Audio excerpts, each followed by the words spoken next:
Dari Jalan Yang Sangat Cepat Pusat Yogyakarta 101,3 Suara FM Inspiring Sound. Selamat malam Star Lovers. Velogia Suarman hadir kali ini di malam hari dengan program Health Talk bersama FKKMK UGM.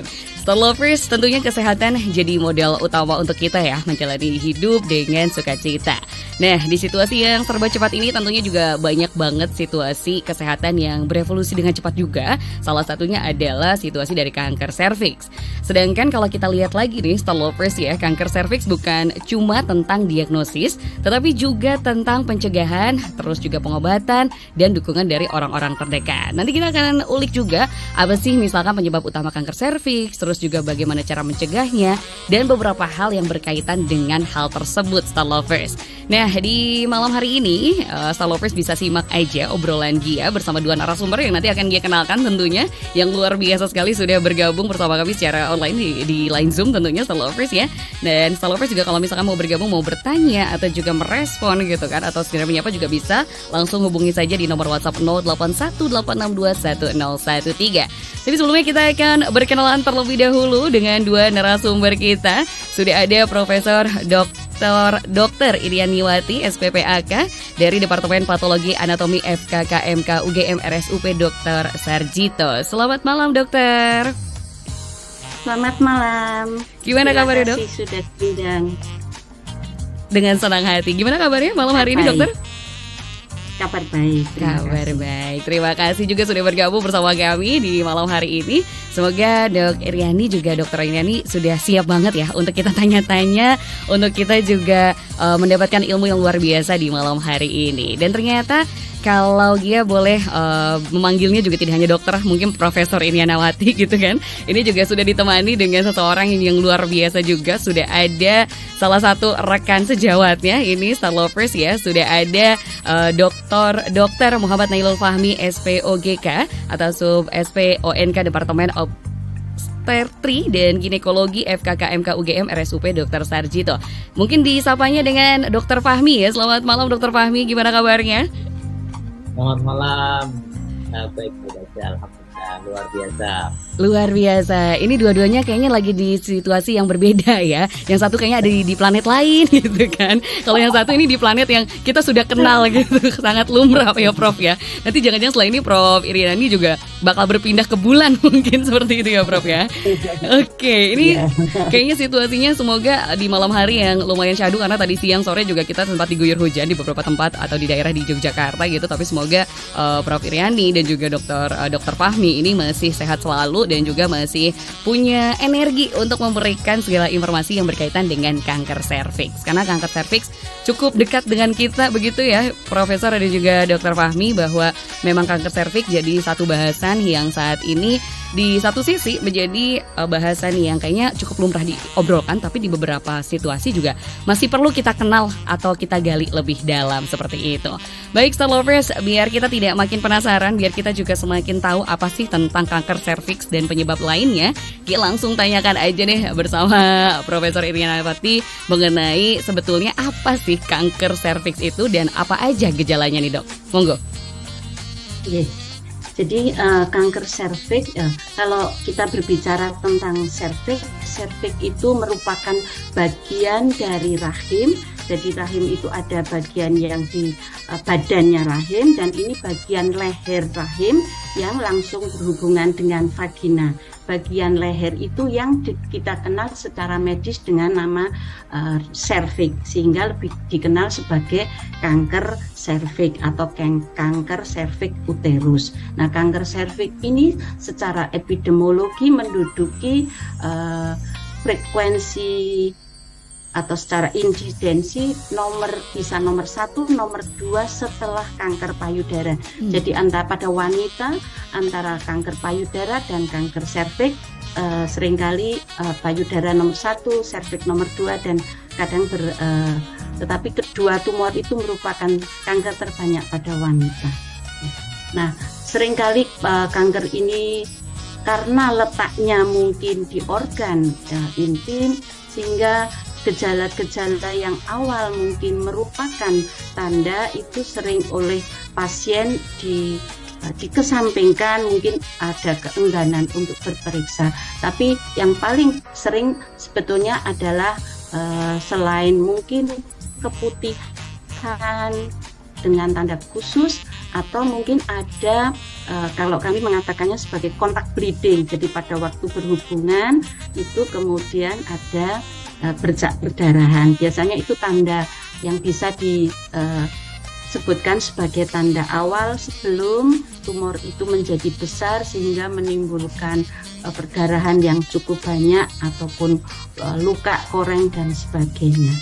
Demikian Mbak Gia, terima kasih. Baik Prof, ini ternyata kalau kita lihat juga kadang kan sering informasinya kita mungkin cari tahu juga ya mengenai gejala-gejala yang sering ada. Itu kan kita lihat juga kayaknya ini gejala-gejala yang sering dirasakan oleh perempuan terutama di saat mau menstruasi gitu kan. Kalau ini gejala-gejala yang mungkin bisa kita coba analisis di awal gitu. Tapi ternyata ada hal lain yang perlu diperhatikan seperti yang dikatakan Prof Iriani ini kan mengenai bagaimana misalkan tadi salah satunya saat berhubungan sampai keluar bercak seperti itu ya Dok ya, atau Prof ya. Nah ini juga Prof yang mungkin Dokter Fahmi bisa menambahkan gejala yang lebih spesifik untuk kanker ini. Silakan Dokter Fahmi ditambahkan. Ya, terima kasih Prof. Terima kasih Mbak. Jadi kalau kanker serviks itu biasanya memang harusnya itu kita itu deteksi dininya kan sebelum bergejala ya. Kalau sudah bergejala dia biasanya kebanyakan itu sudah stadium di atas 1 lah. Jalannya itu banyak, selain keputihan, kemudian dari perdarahan, itu kalau sudah stadium lanjut itu buang air besarnya sulit, kemudian nyeri di bawah gitu, di perut bawah, kemudian juga buang air kecilnya agak sulit, nyeri itu tanda-tanda yang sudah stadiumnya lanjut. Hanya sebelum ada itu screening itu tadi harusnya pas screening gitu. Oke. Gitu. Jadi nggak sampai kanker tuh ya, nggak sampai tadi bilang jadi nomor 1 gitu. Baik, ini ternyata banyak hal yang perlu diperhatikan, tidak semata-mata misalkan ada yang kita rasakan itu udah bisa langsung didiagnosis gitu ya Dok ya. Kadang yang kita perlu perhatikan kan bagaimana kita tidak panik di awal gitu, tapi kita harus tahu apa yang harus kita lakukan ke depannya seperti itu. Baik, Prof Iriani dan juga Dr. Fahmi, ini juga mungkin akhirnya orang bertanya-tanya sebetulnya penyebab utama dari kanker serviks itu apa sih, yang kalau misalkan mudah kita pahami nih kira-kira apa ya Prof ya gitu, yang sangat dekat dengan kehidupan kita tuh penyebab utamanya apa nih Prof? Ya, tapi kalau secara umum kanker itu penyebabnya multifaktor. Sangat sulit menetapkan bahwa suatu kanker itu disebabkan oleh single faktor. Jadi, tetapi pada kanker serviks itu perubahan sel yang baik yang normal menjadi kanker itu sebagian besar disebabkan atau dipicu oleh adanya infeksi virus yang spesifik disebut sebagai human papilloma virus atau HPV. Jadi HPV itu merupakan virus yang dapat masuk ke dalam sel di lapisan kulitnya serviks, kemudian dia memacu sel di situ untuk berubah menjadi keganasan. Jadi selain faktor yang multifaktorial pada kanker serviks, HPV virus ini sangat berperan penting untuk terjadinya kanker tersebut.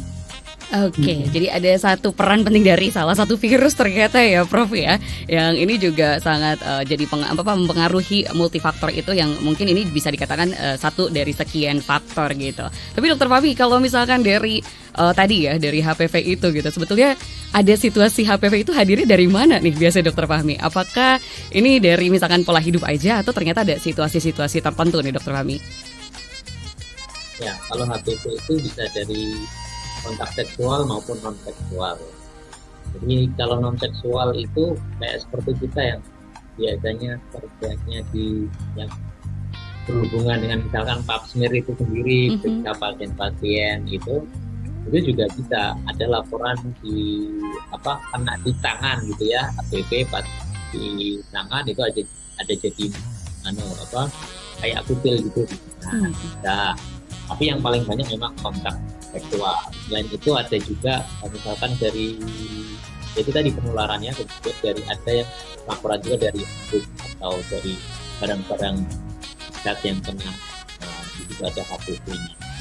Baik, tentu yang paling utama yang kalau ada kontak fisik itu ya ternyata ya dok ya. Walaupun ternyata ada situasi lain yang juga bisa jadi faktor yang kalau Gia boleh pinjam nih istilah dari Prof. Irinawati kan multifaktor seperti itu. Baik, sebelum kita lanjutkan Gia masih akan mengundang dulu untuk Star Lovers bergabung bersama kami di 101,3 Star FM Inspiring Sound, juga streaming kami di starjogja.com. Untuk Star Lovers yang makin penasaran pengen tahu lebih lanjut mengenai kanker serviks itu sendiri, Star Lovers boleh bergabung di nomor 081 862 1013 atau bisa langsung tuliskan saja di kolom komentar kami di Instagram di @starjogjafm.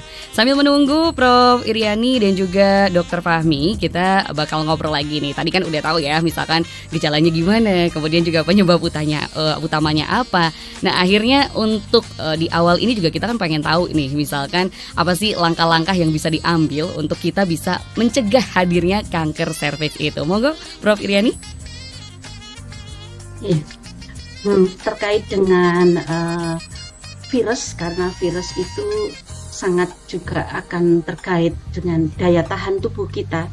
Jadi saya kira menjaga kesehatan, menjaga pola makan, menjaga segala pola kehidupan yang baik itu juga sangat penting. Namun demikian terkait dengan infeksi virus HPV-nya, karena penularannya dengan kontak langsung yang seringkali terkait dengan hubungan menular seksual, maka hal-hal yang terkait dengan hubungan seksual tersebut itu yang harus dijaga, misalnya multi partner, kemudian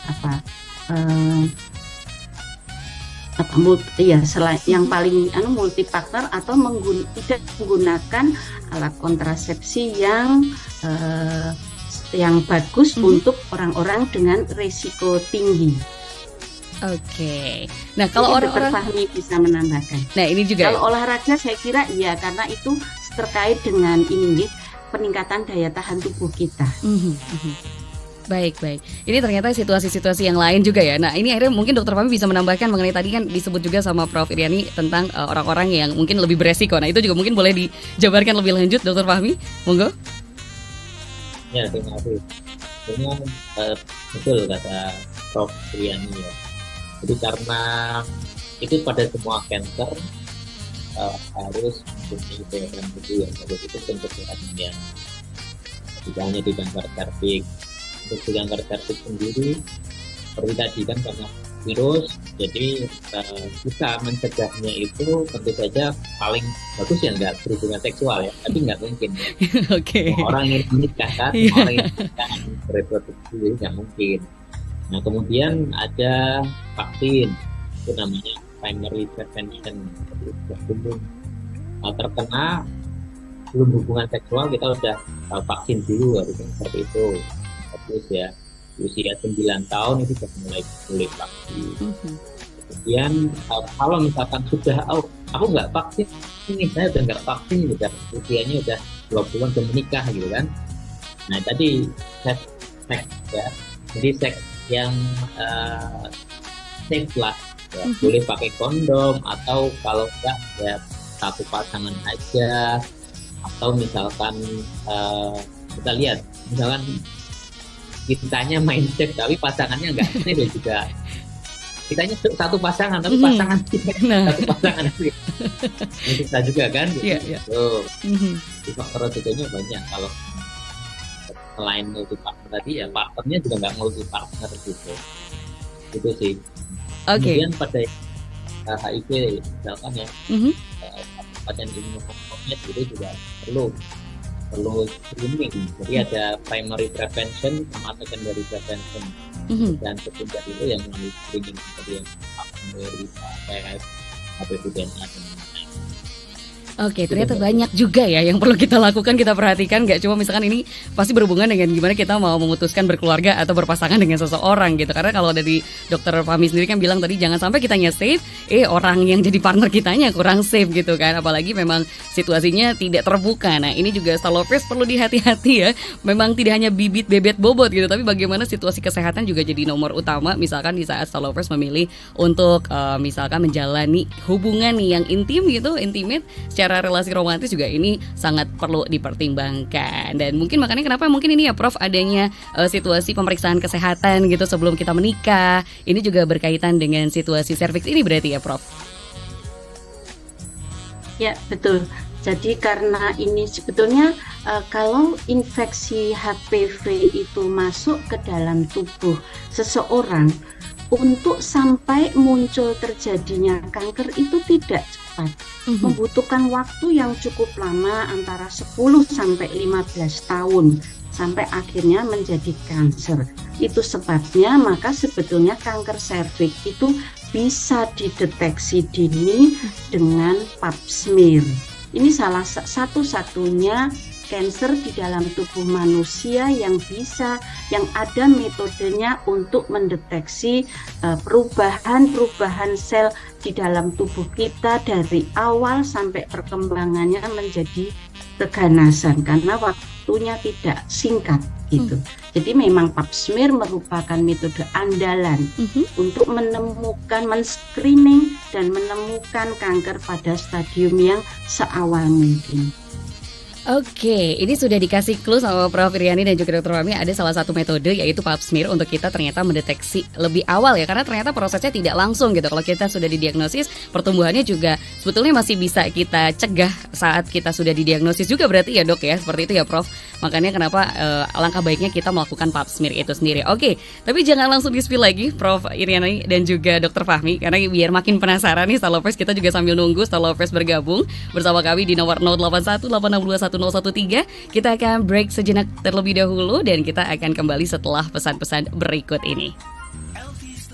Halpol masih bersama Gia dan juga FKKMK UGM Starlovers. Kita masih bakal bahas banyak nih mengenai kanker serviks, karena tadi kita baru berkenalan secara awal, kemudian juga kita baru tahu apa aja nih ternyata untuk gejalanya, terus juga beberapa penyebab utama yang sangat dekat, mungkin yang familiar kalau misalnya kita baca-baca kan, ini kadang istilah-istilahnya yang bikin kita bingung gitu ya. Tapi tadi akhirnya sudah dijelaskan lebih lanjut oleh Prof. Iriani dan juga Dr. Fahmi mengenai situasi yang sangat mungkin dekat ya istilah-istilahnya dengan kita Starlovers. Jadi kalau Starlovers juga masih mau tanya lebih lanjut, masih boleh banget, kita masih akan bersama Prof. Iriani dan juga Dr. Fahmi dalam Hal Talk bersama FKKMK UGM yang tentunya masih ngomongin tentang kanker serviks. Sedangkan tadi Starlovers, kalau misalnya Starlovers baru saja bergabung baik di 101,3 atau juga di streaming kami startjogja.com, bahwa Prof. Iriani sendiri sudah menyinggung mengenai metode pap smear tadi ya.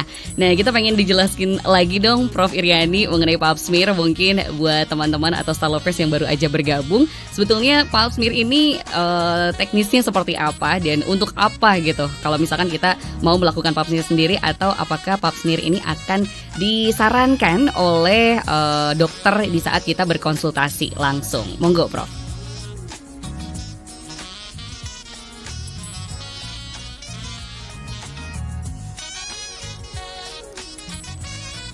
Mohon maaf Prof, suaranya belum terdengar nampaknya.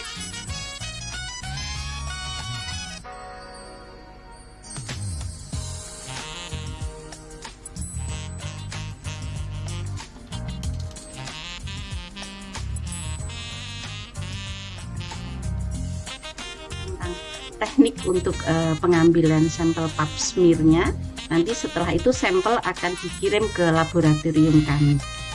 Oke, kalau untuk persyaratannya sendiri Prof atau juga Dr. Fahmi gitu ya, kalau kita mau melakukan pap smear itu seperti apa nih yang harus kita lakukan secara prosedural dulu deh gitu.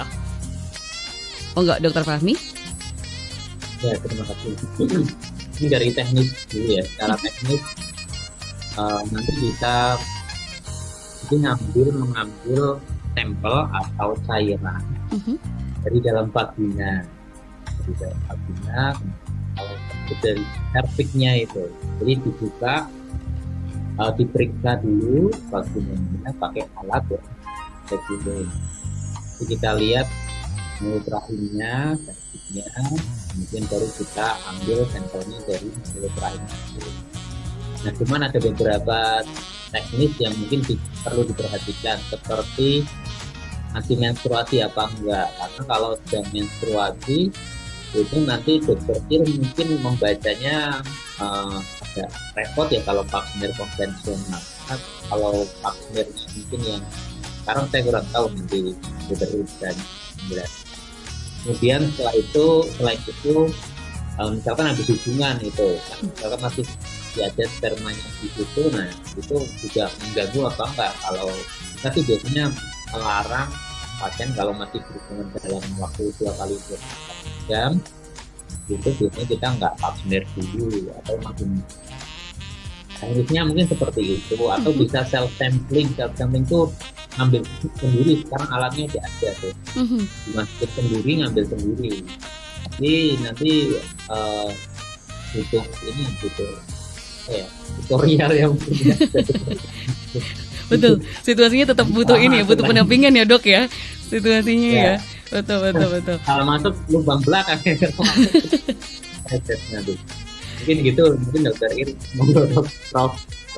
Monggo mau ditambahkan dari Prof Iryani? Ya, jadi sebetulnya kalau dari pap smear yang kami kerjakan di laboratorium ada 2 metode seperti tadi Dokter Fahmi katakan. Jadi ada yang metode konvensional, mungkin ada juga pendengar yang pernah mendengar tentang thin prep. Jadi 2 metode itu yang sering digunakan atau itu akan ada di jawaban dari yang di laboratorium. Pap smear dikerjakan dengan metode konvensional atau pap smear dikerjakan dengan metode thin prep. Nah, dari pemeriksaan itu maka kami dari Laboratorium Patologi Anatomi akan mengidentifikasi perubahan-perubahan sel yang ada. Apakah nanti dalam deskripsi dan kesimpulan akan ada beberapa gradasi dari gambaran yang normal, kemudian ada perubahan sel terkait dengan mungkin infeksi jamur atau infeksi yang lain, atau perubahan ke arah yang mengarah sel yang mencurigakan atau sudah pasti ganas. Jadi dari jawaban kami dari laboratorium PA akan mempunyai jawaban yang spesifik terkait dengan perubahan. Nah, itu yang kami katakan pap smear kelas 1, pap smear kelas 2 dan begitu. Atau ada juga jawaban dengan sistem Bethesda juga begitu. Bethesda kelas 1, kelas 2, kelas 3 dan sebagainya. Itu yang bisa saya sampaikan dari sisi laboratorium. Nah, saya akan memberikan hasil itu kepada dokter ginekologi. Kemudian dokter ginekologi yang akan menindaklanjuti terkait hasil yang kami periksa. Jika kemudian ada sel yang mengarah ke infeksi HPV, maka akan dilakukan pemeriksaan deteksi HPV yang lebih dalam. Jika terkait infeksi jamur akan diterapi jamur. Jika terkait dengan sel yang mengarah ke arah keganasan, maka dokter ginekologi, dokter Fahmi akan melakukan manajemen sesuai dengan yang kami jawab dari hasil pap smear. Demikian, Dok. Oke, ternyata itu situasinya ada kategorinya, ada kelasnya juga ya, biar tidak salah bagaimana manajemen atau terapi yang harus dilakukan seperti itu, yang misalkan dari Prof Iryani sudah dilihat seperti apa dari pap smear-nya, kemudian diserahkan ke bidangnya dari Dokter Fahmi itu sendiri gitu ya. Nah, ini juga yang akhirnya kita pengen tanyakan kepada Dokter Fahmi nih, Dok, mengenai tadi situasi yang disebut kalau misalkan ada manajerialnya ya, atau manajemennya bagaimana tindak lanjutnya setelah seseorang itu terdiagnosis gitu kan dari kanker serviks dengan kategori kelasnya masing-masing tadi itu loh, Dok. Nah, kira-kira ada apa aja nih yang akhirnya bisa dilakukan atau mungkin menjadi satu metode klinis lebih lanjut dari Dokter Fahmi sendiri atau dari bidang ginekologi sendiri? Monggo, Dokter. Ya, suaranya saya nggak kedengeran bagus ya. Tadi apa? Oke. Mungkin dia ulang aja, Dokter Fahmi. Saat ini sudah aman suaranya, semoga aman ya. Terlalu cepat ya, kayak ada cepat-cepat gitu ya. Oke, dia ulangi lagi untuk ada gemanya, seperti ada gema. Oke, kita akan ulangi coba sebentar untuk Dokter Fahmi dan juga Prof Iryani. Semoga ini sudah aman untuk situasi suaranya. Dia bertanya mengenai kalau misalkan setelah tadi yang diungkapkan oleh Prof Iryani bahwa setelah seseorang didiagnosis oleh kanker serviks gitu, kemudian untuk manajemen atau tindak klinis yang dilakukan itu seperti apa, Dokter Fahmi? Ya. Ya, baik. Jadi perlu diingat pertama pap smear, kemudian HPV, DNA test, kemudian IPA itu kalau positif belum tentu kanker ya. Jadi ada namanya di kanker serviks tadi seperti pas awal Prof. Iriani sudah memberitahu kita bahwa di situ ada namanya lesi prakanker. Lesi prakanker ini terjadi sebelum terjadinya kanker serviks gitu. Jadi dia butuh waktu sampai tadi 13 tahun ya. Dari awal terkena infeksi virus HPV, kemudian sampai menyebabkan perubahan sel itu butuh waktu lama. Pertama kali dideteksi itu kan HPV-nya dulu, ada infeksi dulu. Nah, kebanyakan infeksi ini sembuh 70% dalam 2 tahun itu sembuh 80%. Itu kebanyakan mungkin orang banyak yang infeksi virus HPV, tapi bagian besarnya sembuh. Nah, yang nggak sembuh-sembuh ini namanya persisten, infeksi yang persisten untuk 2 tahun. Gitu. Nah, itu yang resikonya tadi bisa kanker serviks. Tapi sebelum itu ada namanya lesi prakanker.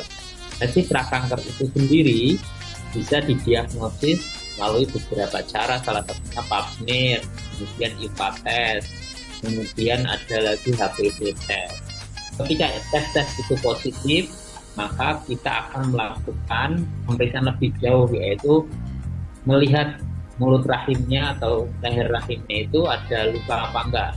Kalau ada luka maka kita biopsi. Melihat luka itu bisa dari kacamata dengan mata kita sendiri atau melalui pembesaran namanya kolposkopi.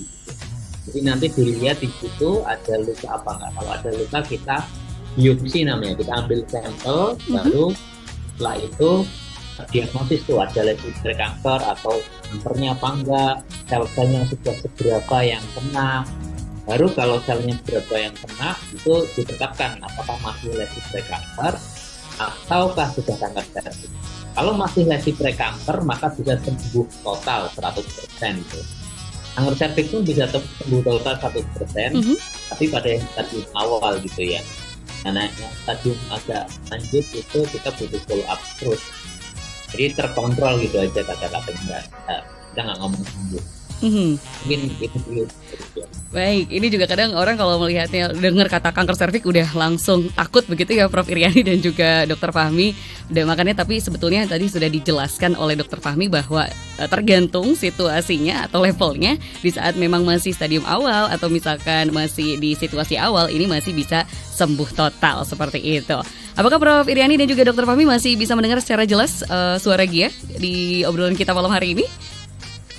Gia make sure dulu masih aman? Masih. Oke, masih. Kita lanjutkan dulu. Kadang jelas, kadang menggema seperti itu ya, Prof? Kadang. Iya, oke. Kita kembali lagi nih ke Prof. Iriani dulu. Dia mau tanya tentang situasi dari tadi kan ada beberapa tindakan gitu ya, tindak lanjut yang bisa dilakukan gitu. Tapi ada istilah juga patologi seperti itu ya. Tapi apa sih peran utama patologi dalam penanganan kanker serviks ini sendiri, Prof? Iya. Jadi kalau di patologi itu sebetulnya ada 3. Patologi klinik yang misalnya pemeriksaan darah, urin seperti lab prodia, parahita, itu patologi klinik. Kemudian ada lagi patologi forensik yang memeriksa untuk otopsi penyebab kematian. Nah, yang ketiga adalah patologi anatomi. Nah, saya ini di bagian patologi anatomi yang tugasnya adalah memeriksa secara mikroskopis sampel dari yang dikirim oleh dokter klinis, bisa dokter obskin, bisa dokter bedah, dokter THT dan sebagainya, dari jaringan. Kami menyebut sebagai jaringannya. Sampel yang dikirim oleh klinisi itu dikirim ke kami di PA untuk diproses menjadi sebuah sampel yang bisa dilihat secara mikroskopis. Nah, untuk itu kami akan mengevaluasinya dan menyimpulkan apakah ada penyakitnya infeksi atau ke arah keganasan. Jika itu ganas, jenis keganasannya apa? Apakah meluas sampai kemana? Apakah masuk ke pembuluh darah dan sebagainya?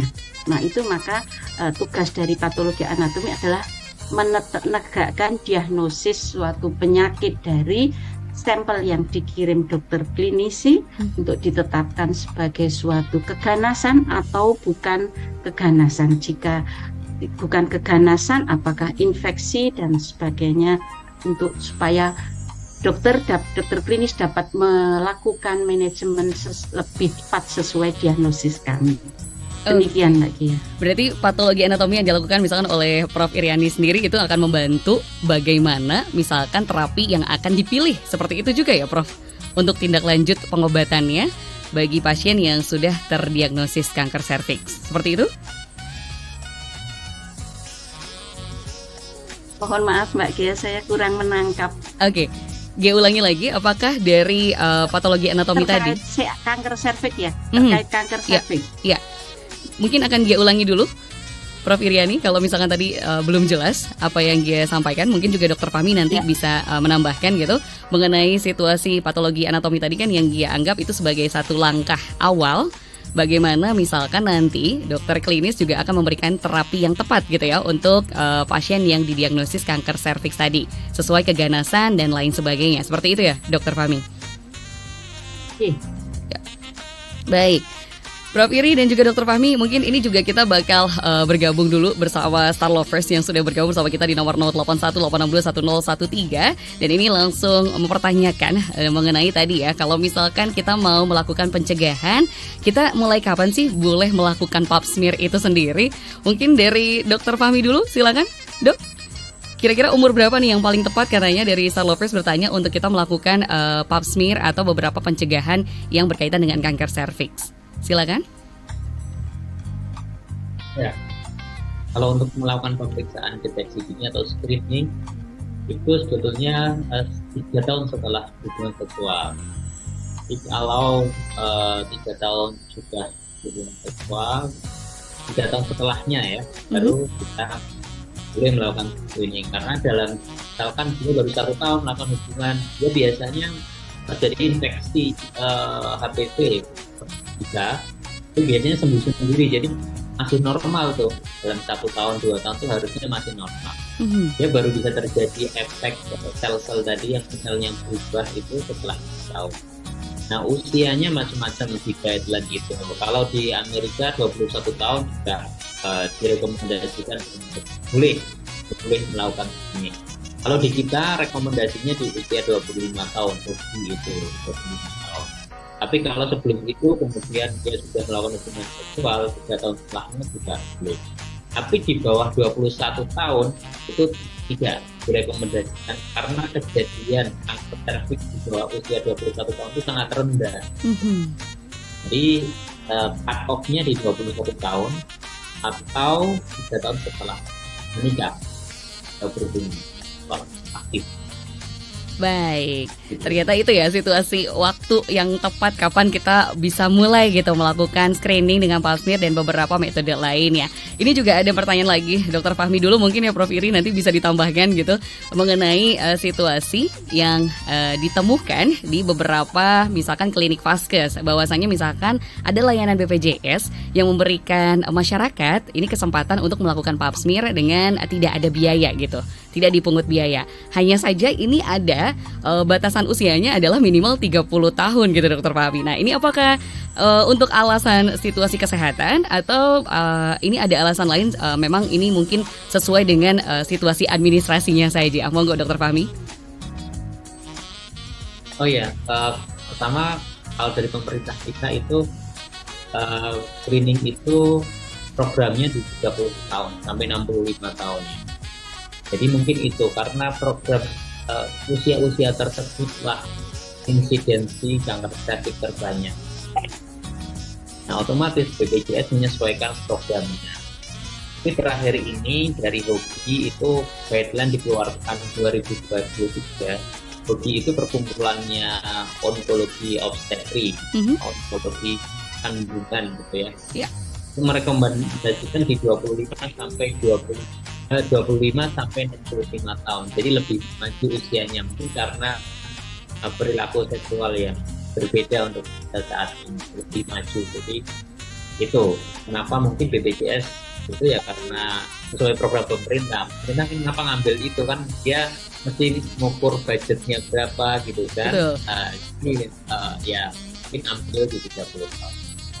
Oke, ternyata ada alasan lain ya. Maksudnya tidak hanya misalkan situasi kesehatan, tentunya tadi juga ada. Semoga kalau memang sudah ada usulan untuk lebih muda lagi, ini juga bisa dipertimbangkan seperti itu. Jadi biar kita bisa deteksi lebih dini lagi. Karena memang situasi pernikahan di Indonesia juga cukup beragam ya Prof ya, dan juga dokter ya. Ternyata dari 25 ke atas ini sudah mulai juga banyak yang melakukan pernikahan dan juga aktif secara seksual seperti itu. Baik, ya kembali lagi ke Prof Irianiwati dulu mengenai situasi psikologis nih Prof. Karena memang kita kalau dengar kata kanker aja itu udah langsung bikin hati dagdikduk gitu, gimana gitu rasanya ya Dok ya. Apalagi ini kanker serviks gitu. Nah, pengaruhnya sebetulnya sejauh apa sih Dok ke psikologis dari masyarakat sendiri atau ke beberapa penderita kanker serviks itu? Jadi apapun kankernya, tidak hanya kanker serviks, saya kira diagnosis itu membuat setiap orang akan merasa shock dan terkejut dan bagaimana dan mendengarnya. Tidak hanya orang awam, orang medis pun mendengarkan hasil seperti itu juga sama, karena itu manusiawi. Tetapi saya kira misalnya terdiagnosis, keterkejutan itu jangan terlalu lama, segera untuk mengambil tindakan yang perlu dilakukan, yang menurut saya sebaiknya secara legal formal. Jadi kalau menuju ke alternatif dulu lama, memang dengan obat-obat alternatif tumor itu akan mengecil karena sel radangnya mungkin berkurang sehingga tumor nampak mengecil. Tapi sebetulnya itu tidak hilang. Jadi sebaiknya langsung menuju ke rumah sakit atau ke tim medis yang terjangkau untuk segera dilakukan pemeriksaan yang lengkap supaya manajemennya juga bisa menjadi lebih baik, karena menunda waktu itu akan berisiko keganasan itu bisa menyebar ke mana-mana. Jadi kami dari patologi anatomi itu akan memeriksa jenis keganasan. Tidak ada tumor yang satu orang dengan orang yang lain itu sama persis. Masing-masing mempunyai tipikal karakteristik tersendiri yang mungkin satu orang cepat agresif dan sebagainya. Di samping jenis tumornya juga ada banyak faktor yang lain. Jadi menuju ke tempat kesehatan sesegera mungkin itu merupakan tindakan yang paling bagus. Oke, itu dia, sesegera mungkin ke situasi yang tepat mungkin ya, dan juga tempat yang tepat gitu. Jangan sampai misalkan ada pertimbangan-pertimbangan yang akhirnya membuat kita sedikit telat untuk penanganannya terhadap ahlinya gitu. Kalau Dokter Fahmi sendiri ada yang mau ditambahkan mengenai bagaimana sih situasi psikologis yang mungkin sering Dokter Fahmi temui nih dengan pasien-pasien kanker serviks? Monggo Dokter Fahmi. Ya, jadi kalau bedanya sama kanker yang lain, sama tadi yang sudah Prof. Iris sampaikan, kan mesti shock dulu kan. Di pertama kali itu mesti ada periode denial dulu. Masa sih saya kena kanker gitu kan? Dia akan menolak dulu, menangis, menolak. Nah, yang lebih lagi ini kan kanker perempuan, jadi dia akan berpikir selain yang kalau ini kanker penyakit yang begitu parah di wilayah orang awam, dia juga akan berpikir nantinya hubungan saya sama suaminya gimana gitu kan. Jadi ada gangguan apa enggak, ada masalah keluarga nantinya atau enggak. Kemudian misalkan dia masih pengen punya anak, apakah masih bisa atau enggak. Jadi terkait fungsi reproduksinya yang dikhawatirkan selain parahnya penyakit, kemudian nyawa lah ya. Selain itu ada hubungan tadi tuh yang terkait dengan organ reproduksi, itu yang biasanya kita hadapi. Oke, Ternyata dukungan psikologi sangat sangat dibutuhkan situasinya ya, apalagi memang ini kan difokuskan biasanya lah yang langsung terkena situasinya adalah kaum perempuan seperti itu. Jadi bagaimana ini juga yang harus didukung tidak hanya dari diri sendiri tapi juga support system dari keluarga, misalkan pasangan atau juga keluarga yang lebih besar lagi. Baik, Dr. Fahmi dan juga Profesor Iriani, ini mungkin karena waktunya sudah semakin mepet menuju jam 8 gitu, mungkin kita boleh ada yang mau disampaikan oleh Prof. Iriani mengenai kanker serviks ini atau pesan yang sangat urgent harus disampaikan nih kepada masyarakat atau juga Star Lovers yang bergabung pada malam hari ini. Monggo Prof. Ya, terima kasih. Jadi untuk semua para ibu, para wanita, dan saya kira juga bapak-bapak, mari kita cintai diri kita, tubuh kita dengan cara menjaga sebaik-baiknya, baik dari sisi konsumsi untuk diet atau untuk konsumsi kesehatan yang lain. Tapi yang penting adalah kita menjaga dengan memperhatikan segala perubahan yang ada di dalam tubuh kita, supaya jika ada perubahan termasuk ada tanda yang mengarah pada kanker serviks, jika kita lebih waspada maka semoga akan dapat ditemukan pada stadium yang lebih awal sehingga terapinya menjadi lebih baik begitu.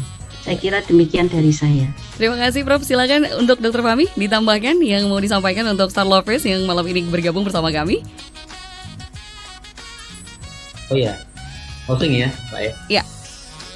Mungkin dengan pantun aja kali ya. Pantun boleh, nih biar lebih fresh ya, biar kita juga nggak deg-degan dengan situasi kanker serviks gitu.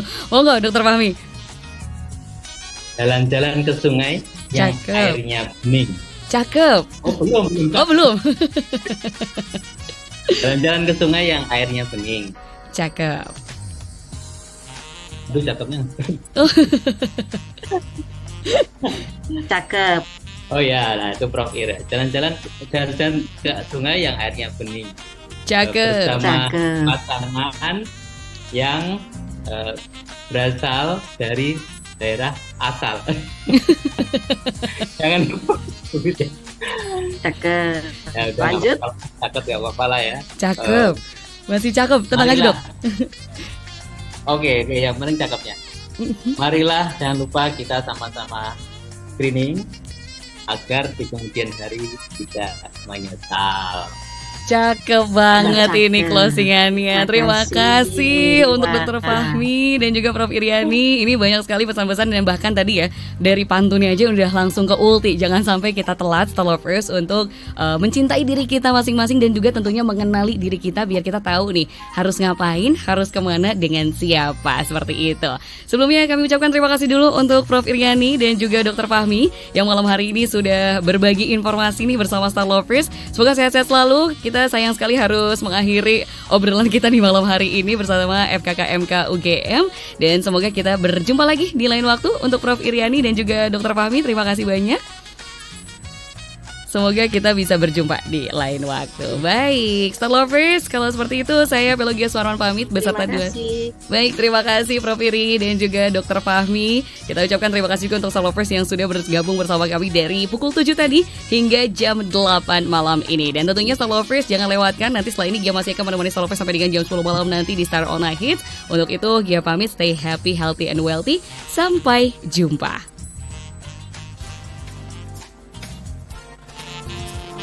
Demikian tadi Health Talk Show, persembahan dari Departemen Patologi Anatomi FKKMK UGM.